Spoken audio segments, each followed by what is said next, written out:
السلام عليكم اعزائي المشاهدين، اهلا ومرحبا بكم في وصفه جديده. اليوم ان شاء الله غنقدم لكم كاطو كلاصي بالكراميل والغناش من الوسط. كيجي رائع وسهل. بسم الله على بركه الله، نتلاقاو باش نشوفوا الطريقه والمقادير. بسم الله على بركه الله، غنبداو بالمقادير. بالنسبه لهذا الكاطو هذا كنحتاجو 3 ديال القطع ديال الجينواز. غادي نخلي لكم الرابط في صندوق الوصف. بالنسبه للاموس كنحتاجو كاس ديال السنيده، كاس ديال الكريمه طازجه، 4 ديال الجيلاتين و400 غرام ديال الكريمه طازجه. بالنسبه للسيرو غنحتاجو كاس وربع ديال الماء مع كاس ما عمرش ديال السنيده. هذا بالنسبه للسيرو. كنديروا معاه شويه ديال الاروم ديال الكراميل. وكنحتاجوا ايضا بالنسبه للغاناش 400 غرام ديال الشوكولا، 200 غرام ديال الكريمه الطازجه، او اللي بغاها تكون قليله كيدير بحالي انا. درت 100 غرام ديال الكريمه الطازجه و200 غرام ديال الشوكولاته. بالنسبه للكلاصاج كنحتاجو 175 غرام ديال السنيده، 175 غرام ديال الماء، 175 غرام ديال الكريمه الطازجه، معلقه كبيره ديال الدقيق او النشا. كنحتاجو ايضا 4 ديال الجيلاتين.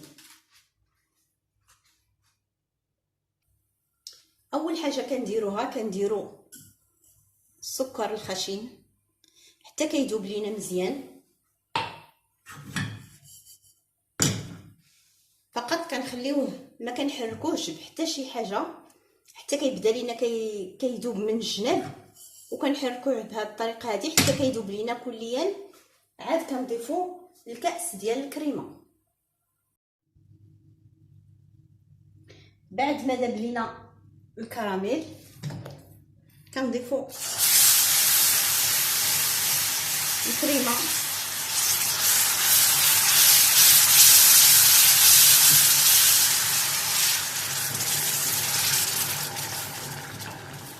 فكتكون لينا كتله بحال هذا الشكل هذا. كنتسناو عليه حتى كتذوب كليا.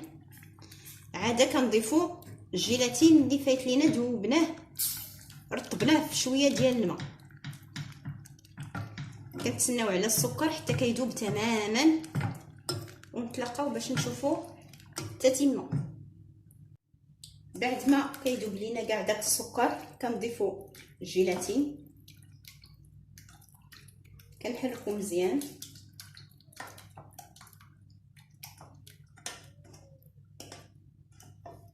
من بعد كنصفيو هذا الخليط.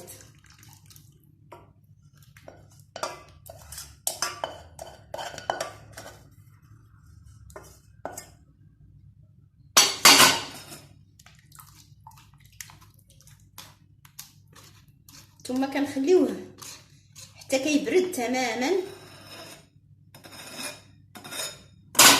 عاد كنستعملوه.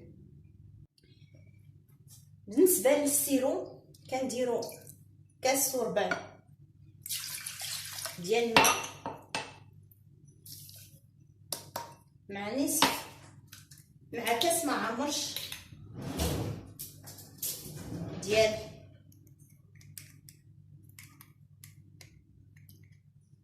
السنيده، وكنضيفو الاروم ديال الكراميل، وكنديروه فوق العافيه حتى كيذوب لينا السكر تماما. بالنسبه للغناش كنديرو 100 غرام ديال الكريمه الطازجه فوق العافيه حتى كتجي طلع معها الغليه. كنضيفو الشوكولاته وملعقه ديال الزبده، نسيتها ما ذكرتهاش في المقادير. غير غلا لينا الكريمه كنضيفو الشوكولاته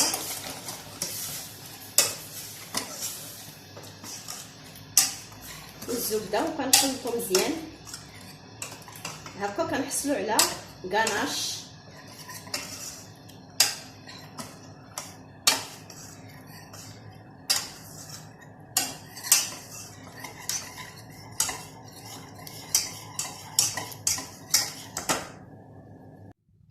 كناخدو الكريمه طازجه، كنطلعوها، ما كنطلعوهاش بزاف،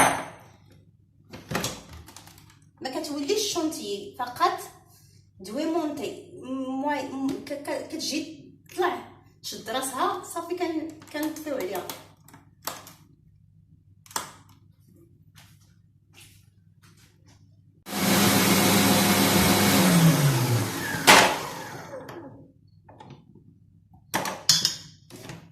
هكذا كتجي شاده راسها.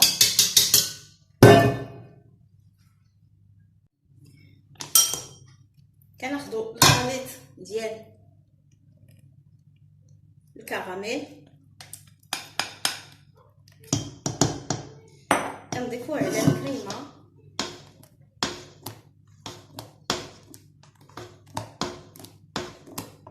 وكنخلطو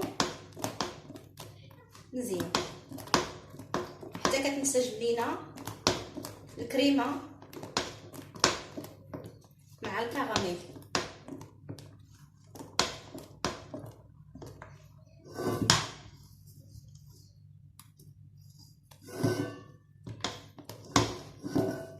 هذا هو الشكل ديالها، اللون ديالها كيكون كراميليزي.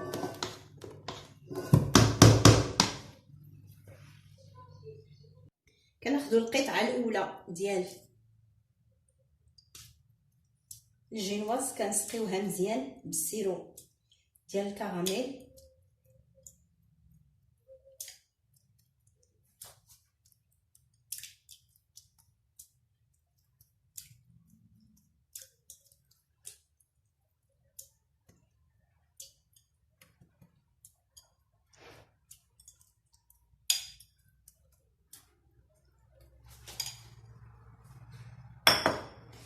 كنضيفو نصف الكميه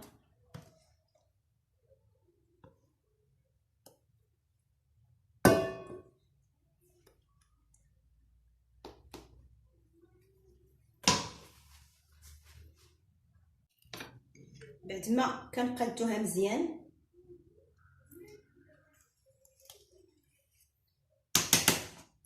كنضيفو الطبقه الثانيه ديال الجينواز،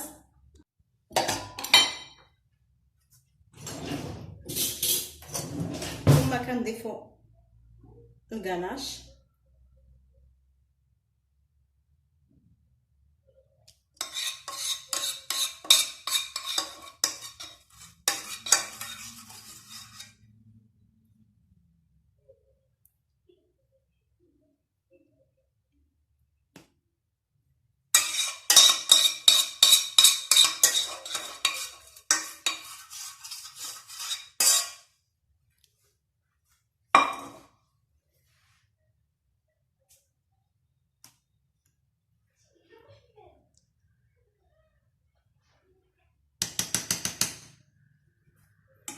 ثم كنضيفو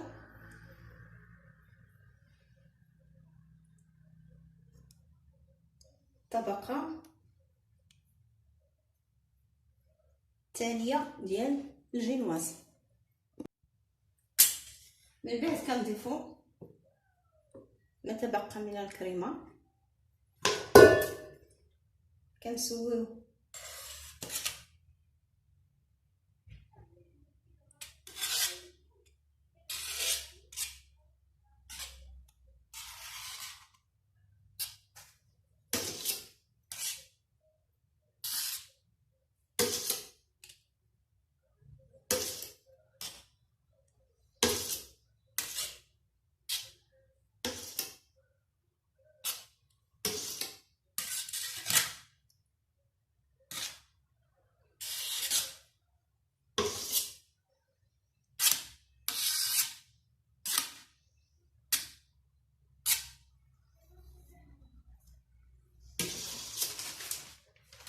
كنغطيوها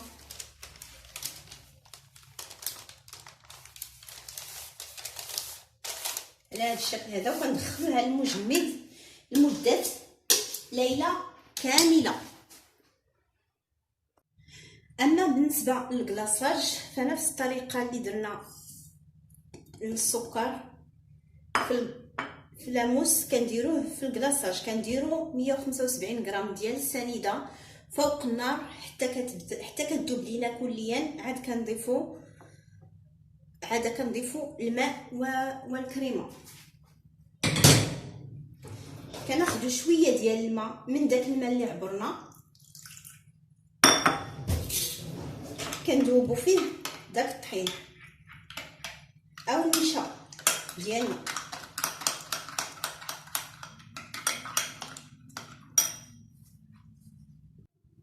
بعد ما داب لينا السكر كنضيفو الماء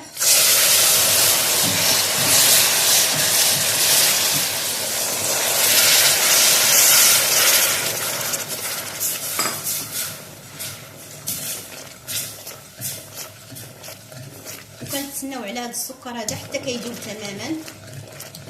وكنضيفو الدقيق والكريمه.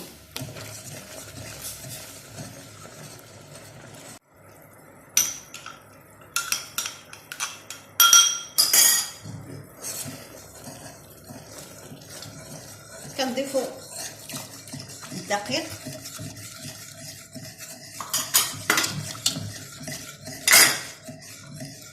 وكنضيفو الكريمه. هكذا كنحصلوا على كلاصاج ميغوار كراميل رائع. كنضيفو الجيلاتين، كنخليوه 2 دقائق وكنزولوه من فوق النار.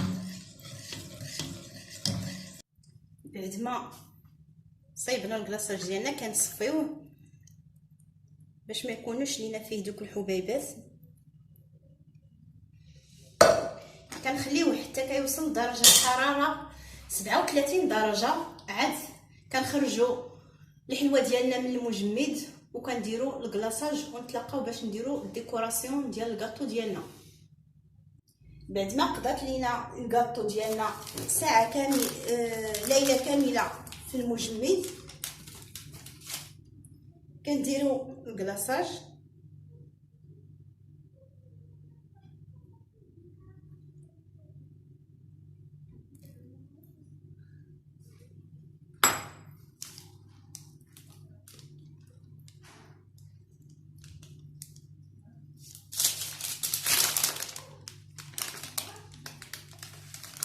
كنتسناو عليها واحد شوي باش يشد راسو وكنحيدو السيركل. بعد ما شد لينا الكلاصاج كنحيدو السيركل شويه بشويه.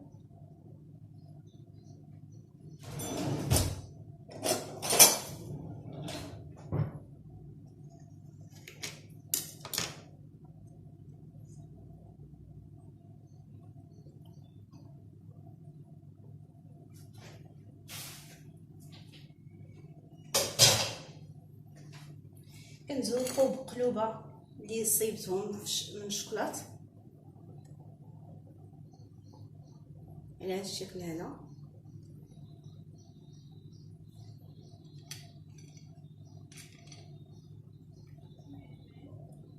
هاد الديكوراسيون غندير لكم فيه فيديو ان شاء الله.